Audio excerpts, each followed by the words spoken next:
काल जो बोंडे साहेबांवर उठावा गटाच्या एका कार्यकर्त्यांनी हल्लीच भाषेत बोलून जो काही वातावरण चिघळायचा प्रयत्न केला, समाजकंठांचा विरोध केला, राजकारण करण्याचा प्रयत्न केला, स्टंटबाजी करण्याचा प्रयत्न करणार, अशा स्टंटबाजांना फोकसमध्ये येऊन मी काय आहे, मी पक्षाने काय करू शकतो हे जतवण्याचा, वर्षाचे चपला धुण्याचा, पाय धुण्याचा हा त्यांचा असा प्रयत्न असतो. आज बोंडे साहेब म्हणजे अमरावती जिल्ह्याचं जे विकास पुरुष म्हणून बोंडे साहेबांचं नाव प्रसिद्ध झालं आहे. या माणसाला कलंक कसा लावायचा, या माणसाच्या विरोधात वक्तव्य केलं की आपण जेणेकरून पूर्ण जिल्ह्यात नव्हे तर महाराष्ट्रात फोकसमध्ये येऊ, असं त्यांनी ते वक्तव्य केलं. याच्यानंतर भारतीय जनता पार्टी किंवा भारतीय जनता पार्टीच्या कोणत्याही कार्यकर्त्यावर असं वक्तव्य कोणत्याही पक्षाच्या कार्यकर्त्यांनी केलं तर कार्यकर्ता कदापि सहन करणार नाही. वैयक्तिक करून याच्यानंतर आम्ही काही बांगड्या घातलेल्या नाही आहे. भारतीय जनता पार्टीचा कार्यकर्ता हा प्रत्येक गोष्टीला सक्षम आणि प्रत्येक गोष्टीला समोर जाण्यास तयार आहे. पण आम्ही संस्कृती जपणारे लोक आहोत, देवदेश धर्माची पूजा करणारे लोक आहोत. त्यामुळे आमच्यावर पक्षाची काही बंदिस्तता आहे. त्यामुळे आम्ही बाकीचे वक्तव्य करत नाही. नाही तर असे सडकछाक लोक काही येतात काही जातात. आम्ही आमच्या जागेवर आहोत. आम्ही आमच्या पक्षाची सेवा, लोकांची सेवा याच्यात आम्ही मग्न असतो आणि आमच्या कार्यात आम्ही समर्पित असतो. आम्ही आमचं समर्पण पूर्ण पक्षासाठी समर्पित केलेलं आहे. हेच बोलून माझे 2 शब्द मी संपवतो.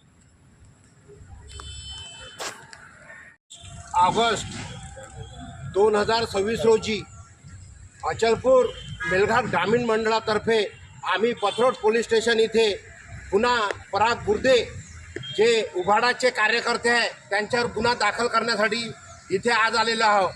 आणि ठाणेदार साहेबांना सांगितलेलं आहे की तुम्ही त्यांच्यावर गुन्हा करा, कारण की आमचे ज्येष्ठ नेते जे आपले बोंडे साहेब जे कृषी मंत्री राहिलेले आहेत त्यांच्यावर त्यांनी उद्धट भाषा वापरलेली आहे.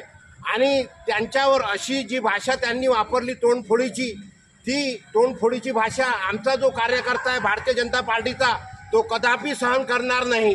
हे आमचे संस्कार इथे फोडाफाडीचे आहे नाही. आणि आम्ही त्यांना जो सामना आहे तो सामना आम्ही त्यांच्यासोबत आम्ही शब्दाशी शांताशी सामना करणार आहोत. परंतु त्यांनी अशी भाषा अर्थात भाषा जी वापरली आहे ती भाषा त्यांनी वापरायला पाहिजे नव्हते. कारण की बोंडे साहेब जे आहे ते आमचे नेते, अमरावती जिल्ह्यामधील एकमेव पुरुष म्हणजे ते कृषी मंत्री राहिलेले आहेत आणि आता ते राज्यसभा खासदार आहेत.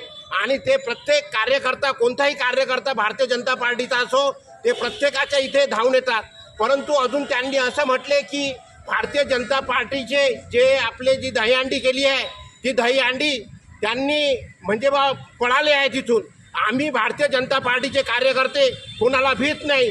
आम्ही फक्त जे आमच्या जिल्ह्यामधले आणि आमच्या चिखलदरामधील जे गाव आहे तिथे कालच आम्ही तिथे काल प्रवीणजी पोटे आमचे माजी कृषी पालकमंत्री जे होते त्यांच्या हस्ते 3 बालकांना त्यांनी स्वतःच्या जवळचे 3 लाख रुपये देऊन त्यांनी त्यांच्याबद्दल सहानुभूती दाखवली.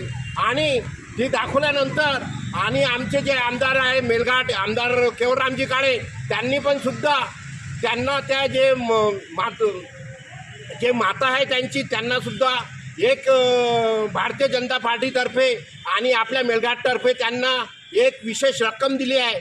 आणि आपली जे मुख्यमंत्री आहेत त्यांच्याकडून त्यांना 5 लाख रुपयाचा निधी त्यांना मिळत आहे. भारतीय जनता पार्टी ही सर्वात मोठी पार्टी असून त्यांनी असं वक्तव्य आमच्या नेत्याबद्दल करायला नाही पाहिजे. आणि असं जर वक्तव्य जर ते पुन्हा करतील तर आम्ही त्यांचा निषेध व्यक्त करतो आणि त्यांनी याच्या पुढे असे वक्तव्य करू नये. जय हिंद, जय महाराष्ट्र.